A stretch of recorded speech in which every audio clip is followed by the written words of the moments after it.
Ladies and gentlemen, it is my honor to introduce this morning's commencement speaker, the 45th and 47th President of the United States, President Donald J. Trump.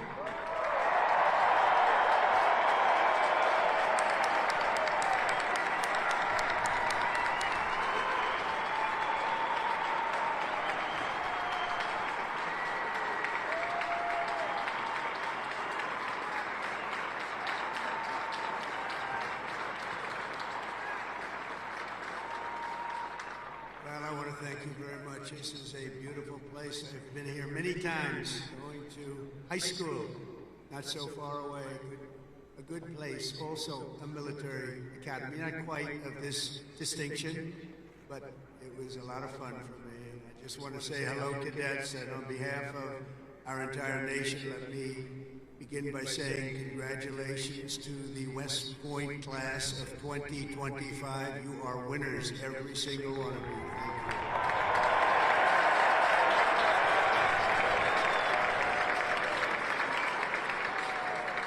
And now we want you to relax, and I'm supposed to say at ease, but you're already at ease. You're at ease because you've made a great choice in what you're doing. Your choices in life have been really amazing. So this is a celebration, and let's have a little fun.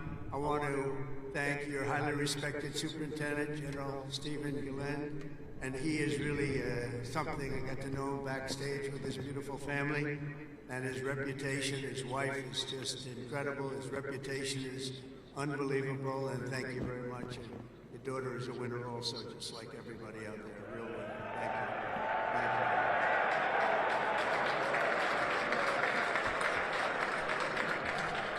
I also want to thank Commandant General R.J. Garcia, Secretary of the Army Dan Driscoll, Army Chief of Staff General Randy George, Senator Ashley Moody, Representatives Steve Womack, Bill Heisinger, Pat Ryan, Mark Green, Keith Self, Acting U.S. Attorney Alina Haba, and very much just all of the friends. We have a lot of friends in the audience today, and I just want to thank them all for being here. We have a tremendous amount of my friends. They wanted to come up, and they wanted to watch the ceremony, and they wanted to watch you much more so than me. So I just want to thank so many people here. Over the past 4 years, an extraordinary group of professors, teachers, coaches, leaders, and warriors have transformed this class of cadets into an exceptional group of scholars and soldiers. And so let's give the entire group, the entire West Point faculty, staff, for their incredible love of you and outstanding devotion to the Corps. Let's give them a little hand.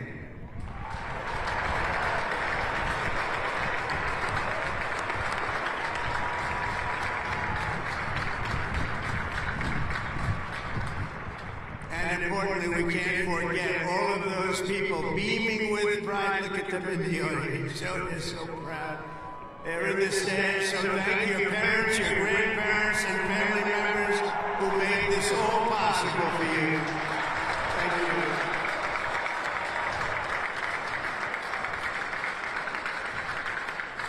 And I think they must have done something right based on what I'm looking at. America loves our military moms and dads. Nearly 1/3 of the cadets graduating today are themselves the children of veterans. So to everyone with us this morning who served America in uniform, no matter your age, please stand so we can salute your service. We'd like to see who you are.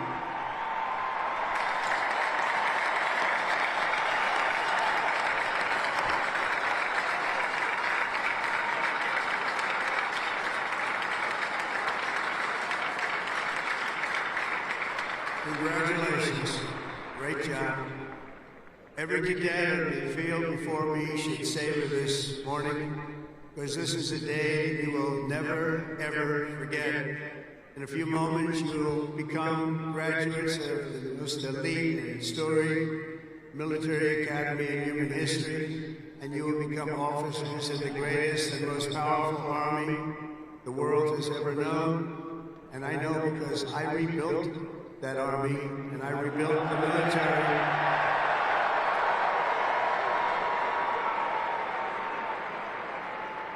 and we rebuilt it like nobody has ever rebuilt it before in my first term.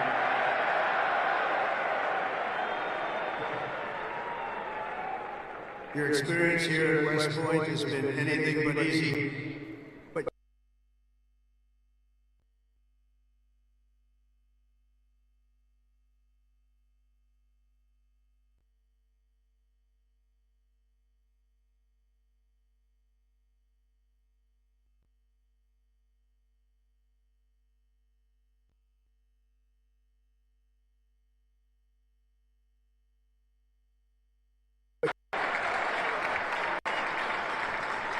looking out at all of you today, I can proudly say, mission accomplished. Great job.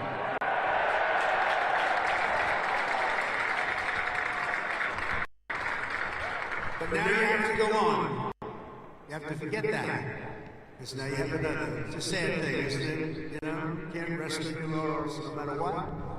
Just have to keep going. You take it. You take a little day off, and you go on to the rest. Because you have to have victory after victory after victory, and that's what you're going to have as you receive your commissions as second lieutenants. Each of you continues down the same hallowed path walked by titans and legends of U.S. military law, giants like Ulysses S. Grant, John Blackjack Pershing, Dwight David Eisenhower, the one and only Douglas MacArthur, old blood and guts George Patton, and Norman Schwarzkopf. Oh, so many more. They, countless other pages before you, have walked out of these halls and straight into history, and today you officially join those immortal heroes in a proud ranks of the long gray line. You know that term, so beautiful, the long gray line. Among the 1,000 cadets graduating today, 26 of you wear the prestigious Star Wreath, signifying the highest level of academic achievement. Please stand up. 26. Let's see if somebody stands who shouldn't be standing.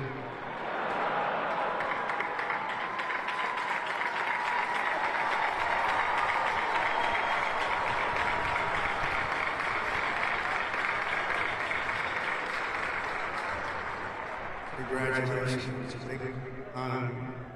This class includes an incredible 4 Rhodes Scholars. Stand up, please. 4.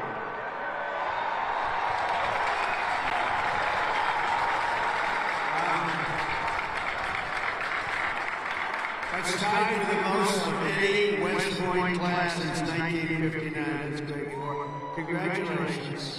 Boy, oh boy, oh boy. I want to bring them right to the Oval Office. I don't want to have them go too far away from me. 8 cadets here today took on the challenge of designing their own hypersonic rocket. Oh, we could use you building them right now. You know, we had ours stolen. We are the designer of it. We had it stolen during the Obama administration. We stole it. You know who stole it? The Russians stole it. Something bad happened. But we're the designer of it. We're now building them, and lots of them. And earlier this year, they launched it into space, setting a world record for amateur rocketry. Can't get you in there fast enough. This class excelled not only mentally but also physically last January when more than 1,000 cadets volunteered for an 18.5-mile march on a freezing winter night. Cadet Chris Verdugo completing the task in 2 hours and 30 minutes flat, smashing the international record for the competition by 13 minutes. Where is he? Where is he? Come up here. Come up here, Chris. Get up here. Come here. That's by 13 minutes. Come here, Chris.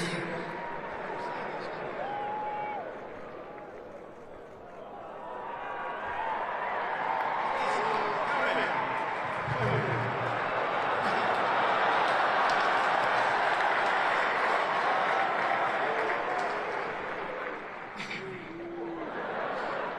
It's been a long 5 years, but I couldn't have done it without any of these guys. Love you guys.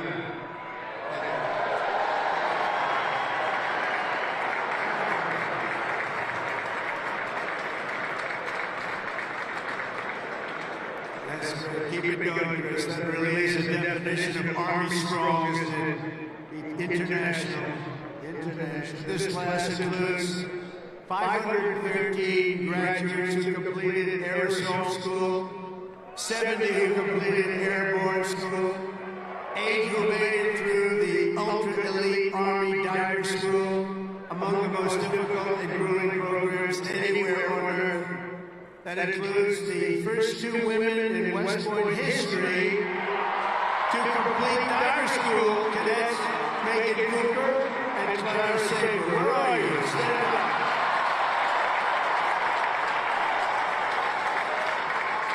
Where are they? Wow, great job. That is not easy. Congratulations, Megan and Clara. That's a job well done. Thank you very much. Some of you achieved a different kind of distinction here at the Academy, including 7 century men who completed 100 hours of marching for disciplinary, infraction. No, don't tell me I'm doing this. Oh, I'm so sorry. Would you like to stand up?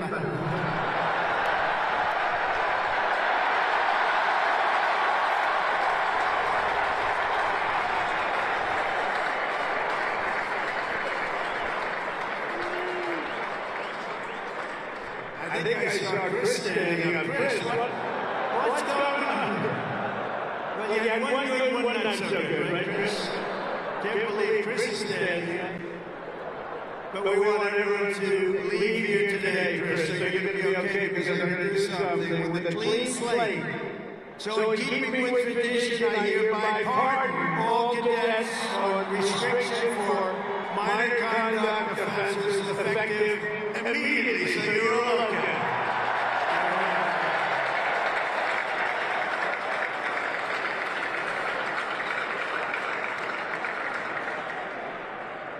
The class of 2025 is a lot to be proud of, including your first-rate athletes and athletics. You are something.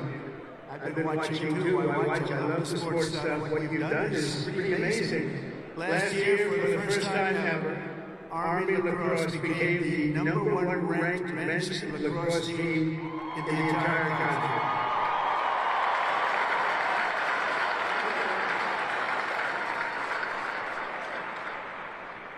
Those of you on the team, stand. That's a big honor. Stand.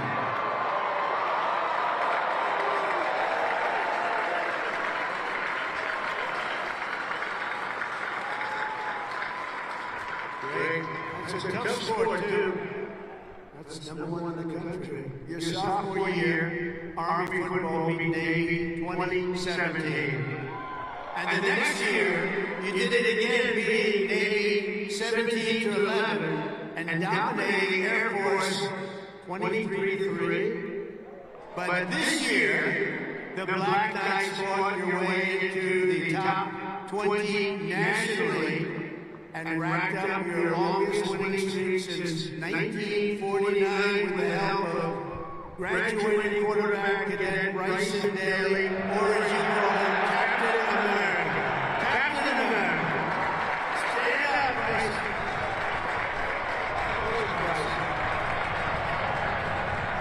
We gotta get him up here, right? Come on, Bryson.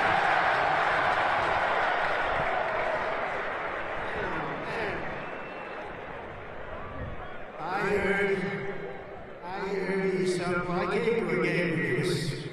I said, he can get into the NFL, but he chose this life. You know what? I think he did it. Come on up here, Bryson. Come on up. Wow.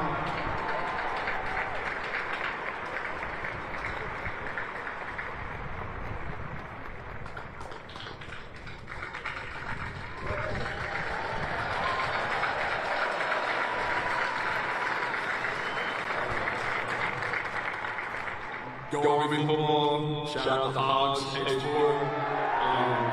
Can't wait to graduate. Love you guys.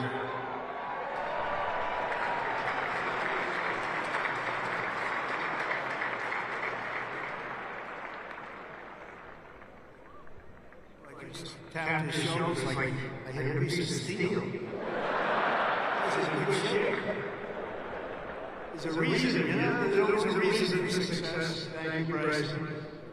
At a time when other top college quarterbacks were thinking about going pro, Bryce's mind was on something else. As he told an interviewer earlier this year, I'm focused on my career as an infantry officer. That's what he wants to do. So Bryce did the right thing, and service satisfies. Thanks, Bryce. That's amazing. He's an amazing guy with an amazing team. Each of you on the field today is among the most talented members of your generation. You could have done anything you wanted. You could have gone anywhere. You could have gotten to any school. This is one of the hardest schools to get into. And writing your own ticket to top jobs on Wall Street or Silicon Valley would be bad, but I think what you're doing is better. Instead of sports teams and spreadsheets and software, you chose a life of service, very important service, instead of stock options. And I think that stuff is sort of boring. Honestly, compared to what you're doing, it's real boring. You chose honor and you chose sacrifice. Instead of business suits, dress shoes, you chose muddy boots and fatigues, keeping yourself in shape. Because West Point cadets don't just have the brightest minds, you also have the bravest hearts and the noblest souls of amazing people. I could not be more proud to serve you as your commander-in-chief, and our country is doing well. We've turned it around very quickly. We've turned it around.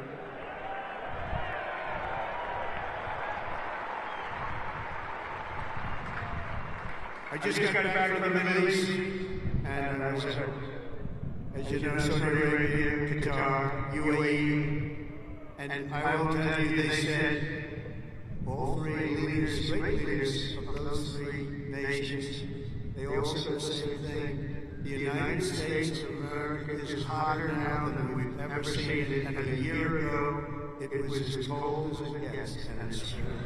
It's true. We have the hottest country in the world, and the whole world is talking about it. It's an honor for all of us. I cannot wait to see the glory that is still ahead. However, for the West Point class of 2025, we're going to help you a lot because we're going to give you a nation as good or better than it ever was. That's what I promise you.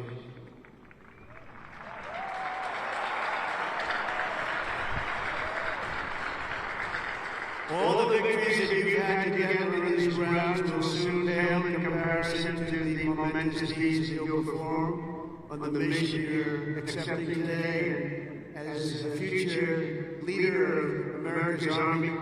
And we have that Army here, we have just $1 trillion military budget, General. You know that? $1 trillion. Some people say we could cut it back. I said, I'm not cutting 10 cents. It's another thing we can cut. We can cut plenty of others, right, Dan? We can cut plenty of other things. We have a good man in here. It's a very different warfare out there today. Now, they've introduced a thing called drone. A drone is a little bit different. It makes you have to go back and learn a whole new form of warfare. You're going to do it better than anybody else. There won't be anybody close. Generation after generation of men and women in the Army have done whatever it takes to defend their flag, pouring out their blood onto the fields of battle all over the world. And all over the world you're respected like nobody is respected. Our soldiers have sprinted through storms of bullets, clouds of shrapnel, slugs, miles of dirt, and oceans of sand, scaled towering cliffs of jagged rock. And time again, the American soldiers charged into the fires of hell and sent the devil racing in full retreat.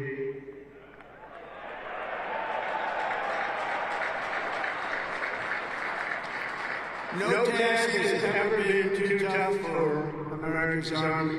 And now that 250-year legacy of glory and triumph belongs to you, the 1,000 newest officers of the greatest fighting force in the history of the world. That's what you are, that's what you're being thought of. Again, you are the first West Point graduates of the golden age of America. This is the golden age.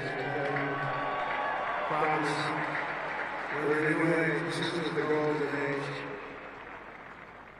And you're going to lead the Army to summits of greatness it has never reached before. You see that. You see what's happening. You see what's going on in the world.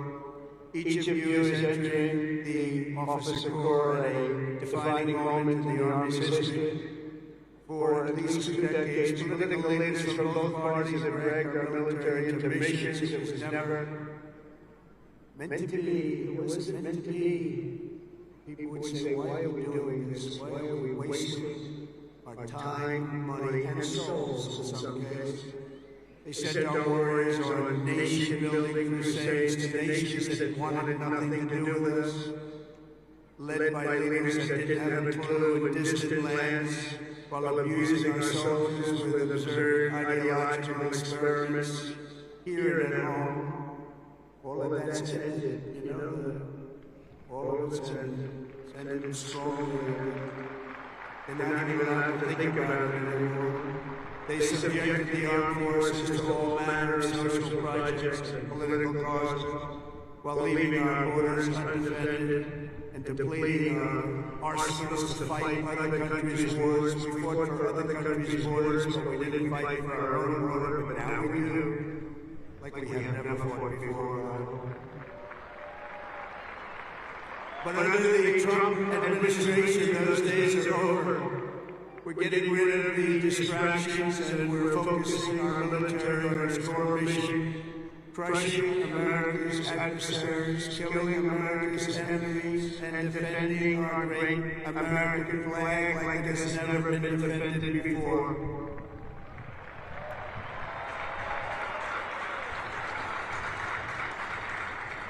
The job of the U.S. Armed Forces is not to host grand shows, to transform foreign cultures, but to spread democracy to everybody around the world at the point of a gun.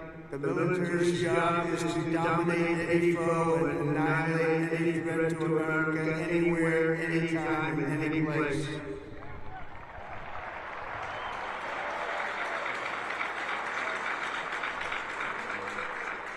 A big part of that job is to be respected again, and you are, as of right now, respected more than any army anywhere in the world, and that's happening, and I can tell you, you are respected like nobody can believe.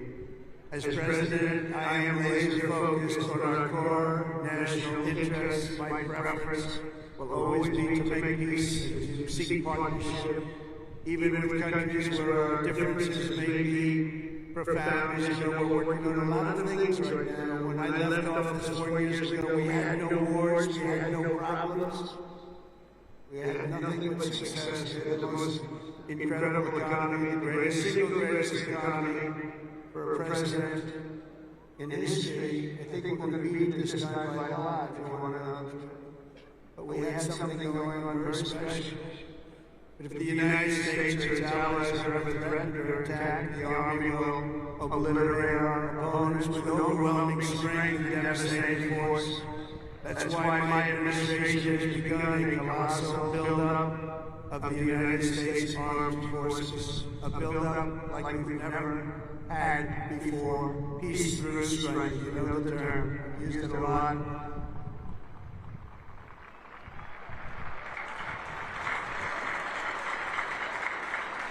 Because as much as you want to fight, I'd rather do it without having to fight. I just want to look at them and have them fold. That's happening. That's happening.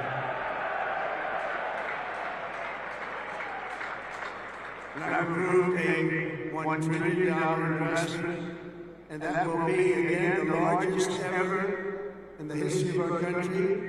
And we are buying you new airplanes, brand new, beautiful planes, redesigned hope they're stealth. That whole stealth thing, I'm sort of wondering. You know, we shape a wing this way, they don't see it, but the other way they see it. I'm not so sure. That's what they tell me. We have the best tanks anywhere in the world. We're going to start shipbuilding again. We're going to start ship. We used to build a ship a day. Now we don't build them anymore. We had a lot of people that didn't know much about getting things built, but that's all I've done in my life is build. We're going to have the best missiles. We already do drones and much more. Early this week, I think you'll like this. I announced that we are officially building all in America, made in America, designed in America. We're the only ones that can do it because we're the only ones with the great technology. We're building the Golden Dome missile defense shield to protect our homeland and to protect West Point from attack. And it will be completed before I leave office.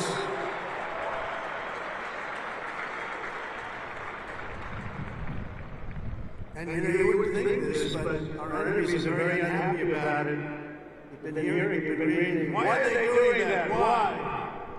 Well, we're doing it because we want to be around for a long time. That's why we're doing it.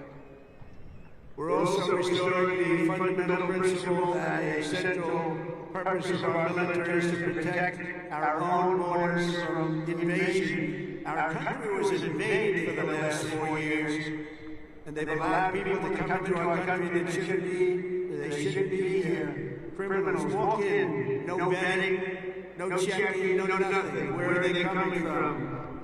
And they were taking people out of prisons, they were taking gang members, they were taking the mentally insane and allowing them to come in, and we're getting them out of our country. We have no choice. We're getting them out and bringing them back where they came from. No choice. And it's not easy. It's not easy. But hopefully the courts will allow us to continue. You know, we had the greatest election victory. This was November 5th. We won the popular vote by millions of votes. We won all 7 swing states. We won everything. We won 2,750 districts against 505, 2,750 against 505. We had a great mandate, and it gives us the right to do what we want to do to make our country great again. And that's what we're going to do. And on day one, I deployed our military to the southern border. And since that day, we reduced the number of illegal border crossings, where there used to be hundreds of thousands of people coming into our country a day. We had nobody come in the last week and a half. We were at 99.999%. 99.999. That was with the help of our military. We had one person come in. One. You know why? He got very sick. We brought him through to have him brought to a hospital. One person. And for that, please don't hold me responsible, but that's okay. They did the right thing. Gone are the days where defending every nation but our own was the primary thought. We are putting America first. We have to put America first. We have to rebuild and defend our nation. And very shortly you're going to see a nation better than it's ever been. And you see that with the trade. For years we've been ripped off by every nation in the world on trade. We've been ripped off at the NATO level.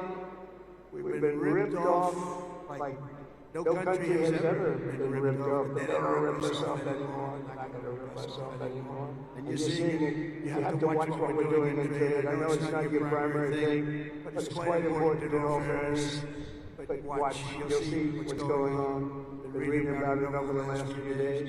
We're making deals with other nations that were not even, nobody thought it would be even possible. And the reason is very simple. They respect us again. They're respecting our country again. That's what we want. And everything we do, we are bringing common sense back to America. It's all about common sense. We can say we're liberal, we're conservative. The new word is progressive. I don't like using the word liberal anymore. That's why I call them liberal. But whatever you are, you know, most importantly, you have to have common sense, because most of it's general, most of it's about common sense when you get right down to it. And we have a lot of people with a lot of very smart people, but they have to have common sense. We've liberated our troops from divisive and demeaning political trainings. There will be no more critical race theory or transgender for everybody forced onto our brave men and women in uniform or on anybody else for that matter in this country. And we will not have men playing in women's sports, if that's okay.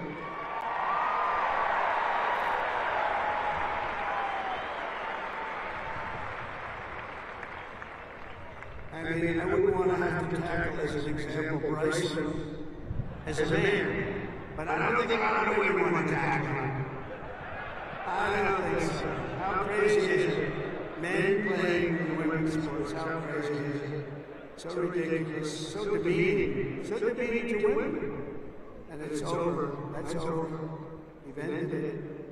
And promotions and appointments will not be based on politics or identity. They'll be based on merit. We won that case in the Supreme Court of the United States. We're allowed to go back to a system of merit. We're a merit-based country again today.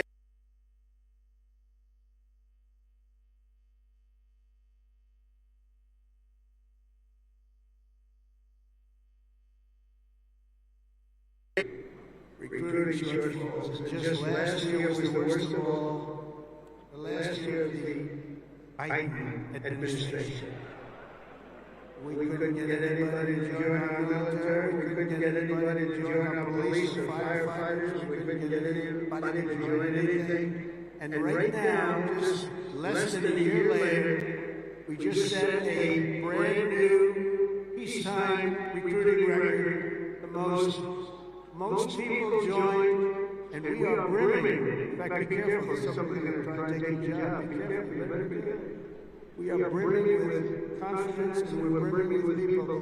We had the best recruiting month that we've had in memory. Nobody remembers anything like it.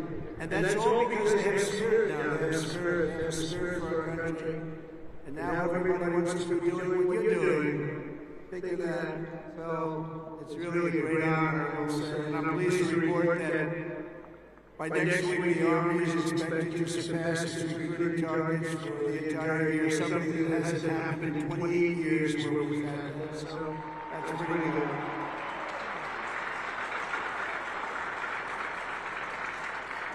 And it's nice to know that you're doing something that everybody wants to do, isn't it? Really nice. I hated to hear that. During the campaign, I was hearing that they couldn't get people to enlist. Now we're getting people. It's sad because we've done so many people. I'm sorry we can't do it. My administration is doing everything possible to forge the most powerful military ever built. But ultimately, the task of keeping America strong and safe for the years ahead is going to belong to you. Among you are the lieutenants, majors, colonels, and generals who will lead the Army for the next 10, 20, 30, even 40 years. So as Commander-in-Chief, let me offer a few words of advice as you begin your Army careers. And I thought I'd do this, and I can make this to a civilian audience or to a military audience. It's pretty much the same. And I did this recently at Ohio State, and they really liked it. I gave them a little advice as to what I see for what you want to do and some tips. And first of all, and you've already done it, different from civilians that make the decision right now. You've already made the decision. I love your decision. You have to do what you love. You have to do what you love. If you don't love it, you'll never be successful at it.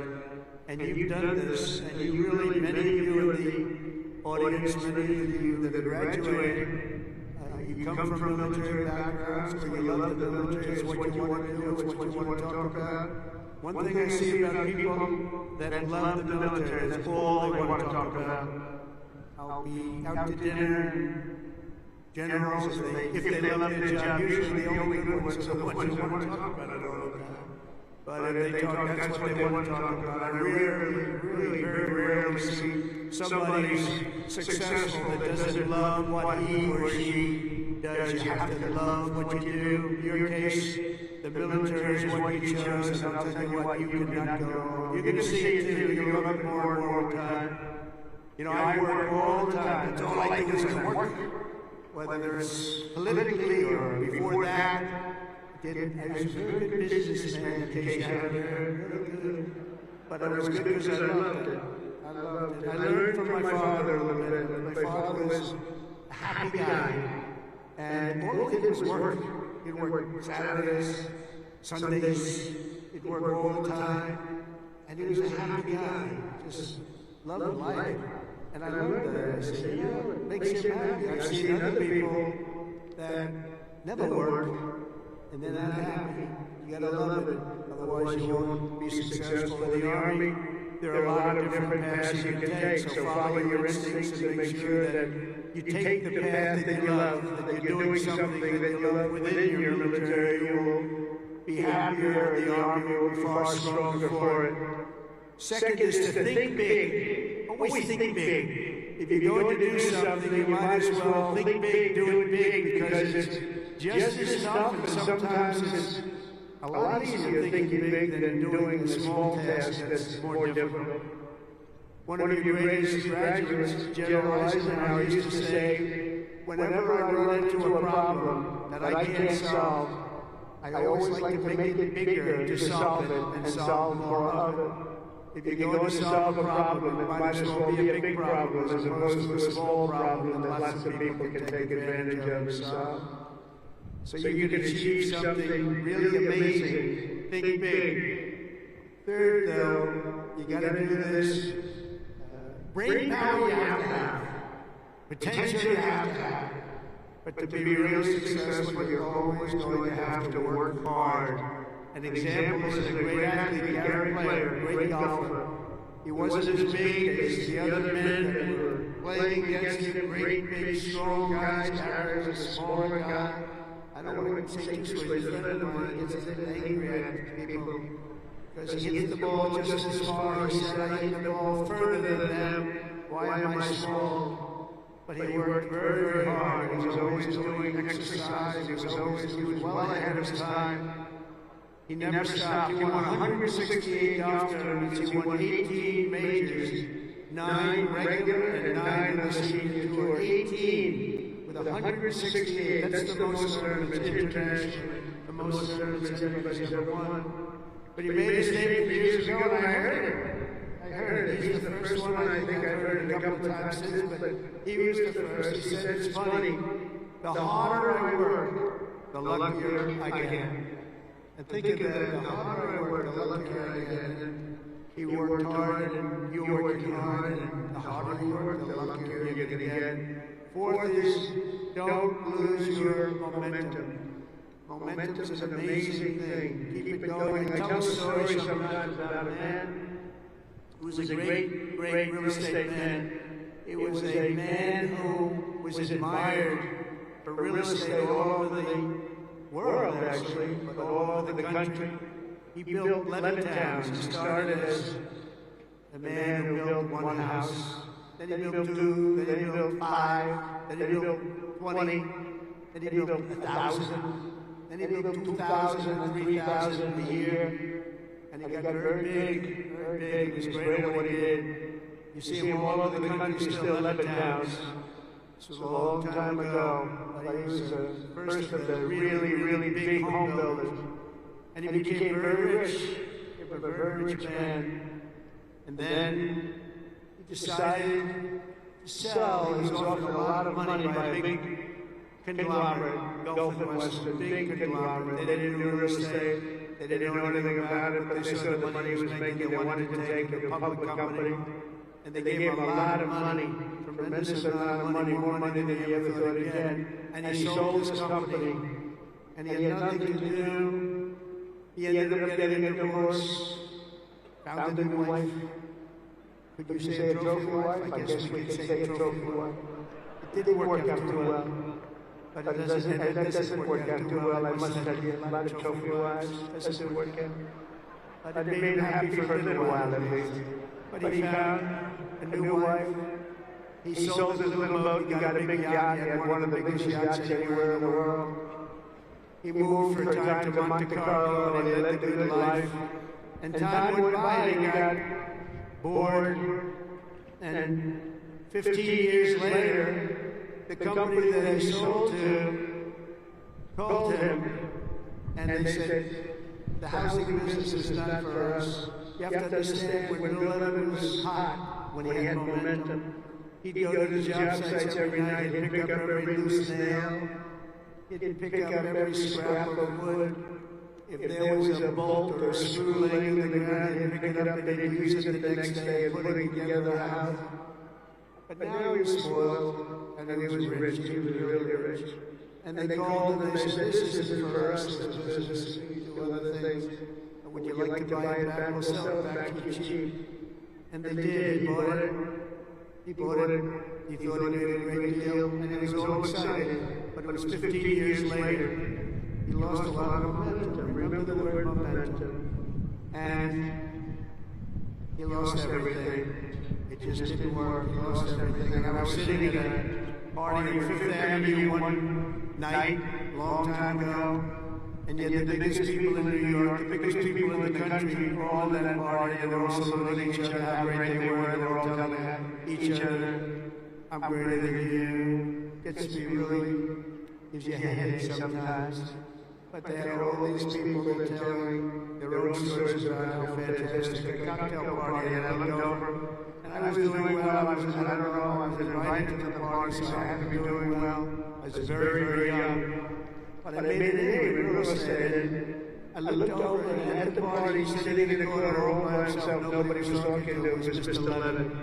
He had just gone bankrupt, lost everything. He lost everything, his home, everything.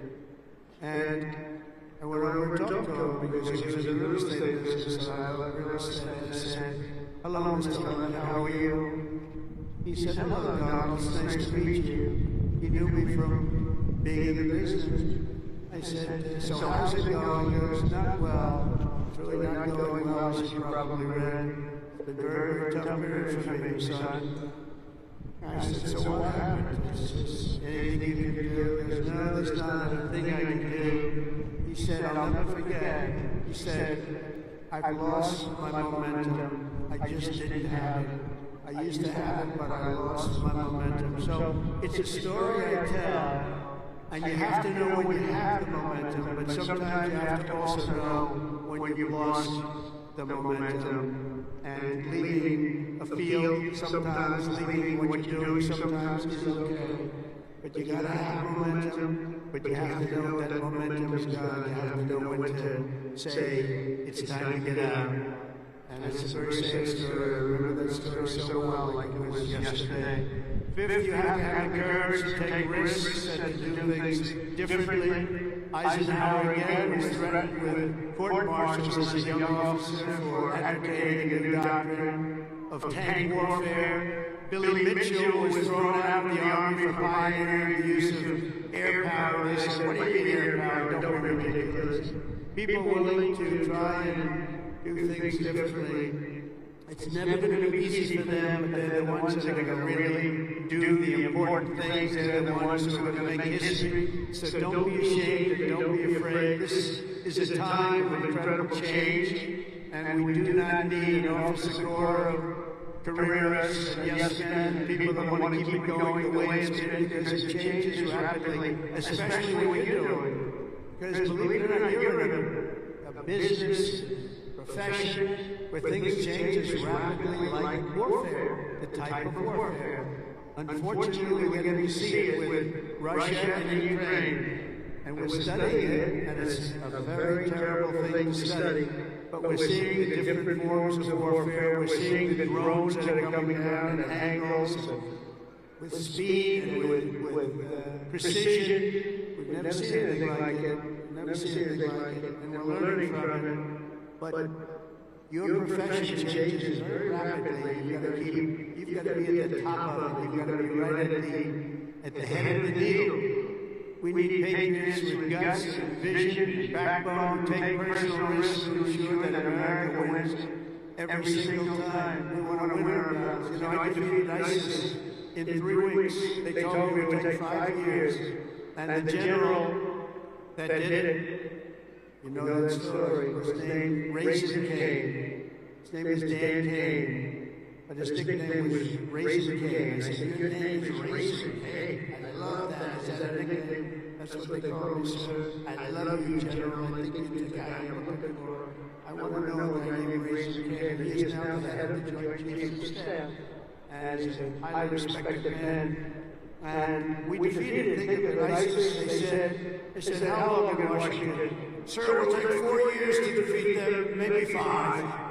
And maybe we won't because they're all over the place. And then I met a man that said we could do it in 3 weeks, and he did it in 3 weeks. And that's why he's the head of the Joint Chiefs of Staff right now. And we did things that nobody thought were possible. We've had great military success. When you have the right leader and you have the right people, we have the right people, you can have tremendous success. 6, never lose your faith in America and the American people, because they're always going to be there for you. I went through a very tough time with some very radicalized, sick people. And I say I was investigated more than the great, late Alphonse Capone. Alphonse Capone was a monster. He was a very hard criminal. I went through more investigations than Alphonse Capone, and now I'm talking to you as president. Can you believe this? Can you believe it? So you gotta fight hard, you gotta never give up, and don't let bad people take you down. Let them, you're going to take them down. A lot of bad people out there. Those people, you have to figure it out. But you also have a lot of great people. Finally, hold on to your culture and your traditions, because that's what makes something really great. That's what's making the Army great. The culture and the tradition. Whether we're talking about a battalion, a business, a sports team, or even a nation, history has shown that in many ways culture is destiny.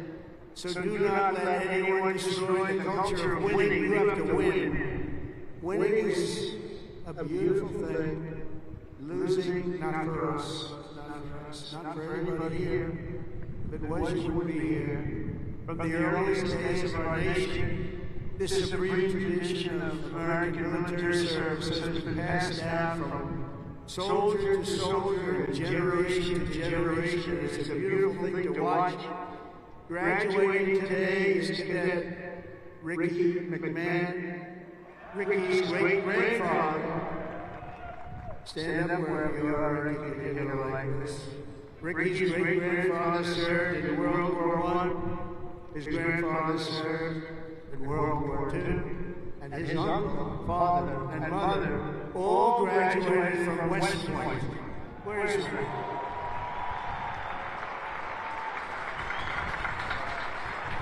In 2004, when Ricky was just a little tiny boy, you think about that, Ricky, a little tiny boy. His dad, Lieutenant Colonel Michael McMahon, made the ultimate sacrifice for our nation in Afghanistan. Today, Lieutenant Colonel McMahon rests not far from here in the West Point Cemetery. Last year, 2 decades after losing his father, Ricky placed a gold chip from his dad's 1985 class ring into a crucible along 87 other rings were within of past West Point grads that were melted down to forge those now worn by the class of 2025. You all know that? You know what you wear? I want one. Ricky, I want one. Each of you will carry Michael's memory with you always as you continue the legacy he gave you and gave you something that would be so proud. He would be so proud. He is proud. He looks down. To Ricky and his mom, Jeanette, you embody what this place is all about. And I know Michael, he's up there, he's smiling broadly. He's so proud. He's so proud of you today. You know that. And as a man, couldn't be a he's a man that couldn't be more proud. And I want to just, I just love that story. Everybody's ring, they're going to remember you, they're going to remember your family, and most importantly, you're going to remember a great tradition. It's a great tradition of West Point and of Winners. Thank you very much. It's great to meet you. Thank you. You can sit down. You want to come up? If you want to come up, come on. Come on out here. That's nice. You're a handsome guy. They're all good looking here. I don't know what's going on. The whole crowd is beautiful. Thank you very much.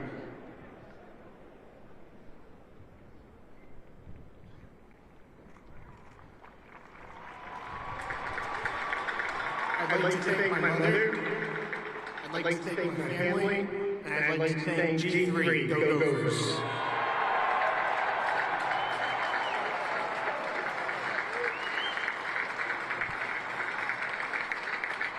These are good-looking people, I'll tell you.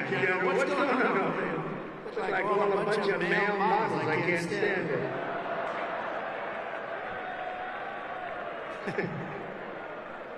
For 2.5 centuries, our republic has endured because of heroes like Michael, who laid down their lives for America, and because young people like all of you have picked up the banner of service and carried forward the flag of freedom from Lexington to Yorktown, from Gettysburg to Sicily, and from Incheon to Fallujah.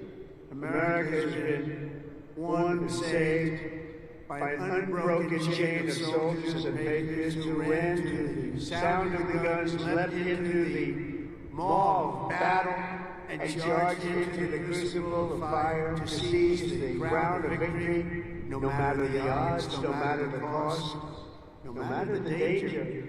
All over the world, our soldiers have made sacred the ground where they shed their blood and showed their valor.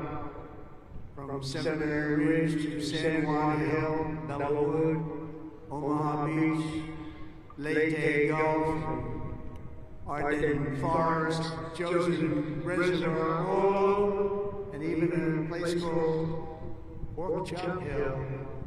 And in all of those battles and so many more, some of the best, brightest, and bravest have come from right here at the U.S. Military Academy at West Point, one of the great fabled places anywhere in the world. America's Army has never failed us, and with leaders like the West Point class of 2025, the Army will never fail. We will never let you down.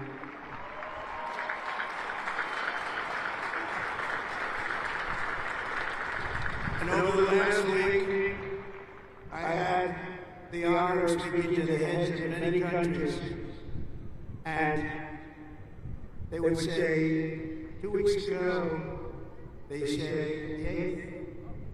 said, "Sir, we're celebrating the victory today of World War II." And I said, "Wow, that's nice." And I called another one, unrelated. "Sir, we're celebrating the victory of World War II." And I called out President of France or something also unrelated.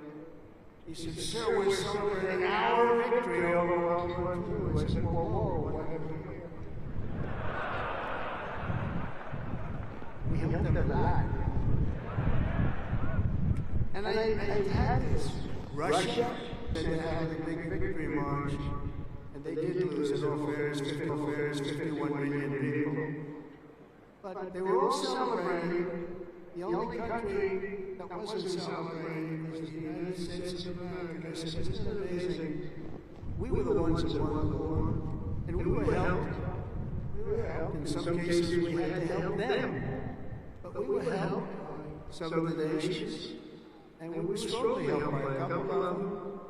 But every one of them was celebrating that Victory Day. They called it Victory Day in Europe, Victory Day all over. And we weren't even thought about. Nobody had a Victory Day, so I named that special day and another special day from now on as a holiday, but a holiday where we work. Because we don't have enough days, we're going to be having so many holidays, we're not going to be able to work anymore. But I named it for World War II, and a separate day in November, as you know, for World War I said, you know, all these countries that participated in the war are celebrating, but the greatest country of them all, and the country that won the war, nobody even talked about. And so we're going to be talking about it too from now on, and I think you'll appreciate it. We won the First World War, we won the Second World War, and you know where we won them from? Right here at West Point. West Point won the war. We won 2 world wars, and plenty of other things. If you want to think of it, we don't want to have a 3rd World War, but we won the First World War, we won the Second World War right here from West Point, and that's something. And we're going to be talking about it. You know, they can talk about it, and in some cases, as you know, they didn't do too much to help. They were ground down. They were celebrating victory. No, we're going to celebrate victory because we're the ones that won that war. Standing before you today, I know that you will never stop. You will never quit. You will never yield. You will never tire. You will never, ever, ever surrender. Never give up. Remember that. Never give up. It's another little factor I could have added. Never, ever give up. Raise your right hand. I pledge I will never, ever give up. You can never give up.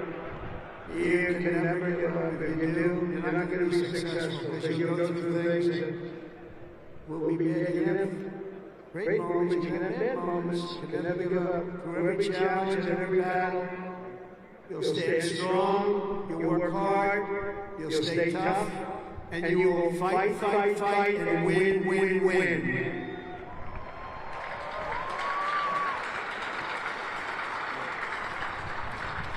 So I want to just congratulate you all. I'm going back now to deal with Russia, to deal with China. What's that all about? And to get you lots of victories. So we're going to keep winning. This country is going to keep winning, and with you, the job is easy. I want to thank you all. Congratulations to the class of 2025. God bless you all. Incredible people. Thank you very much, everybody.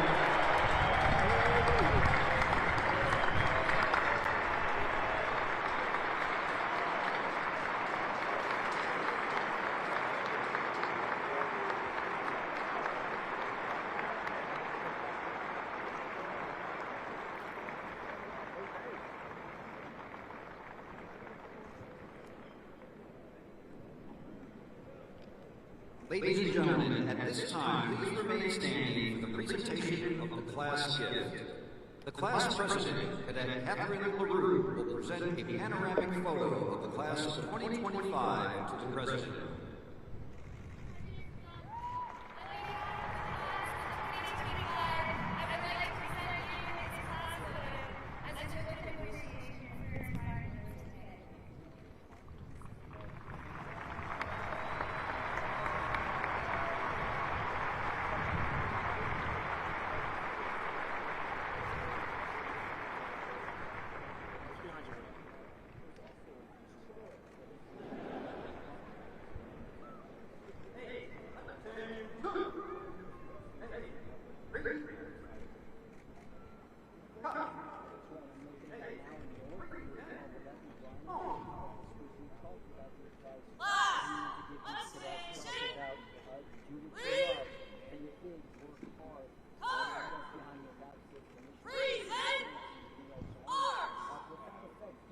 Ladies and gentlemen, please rise for the departure of the president.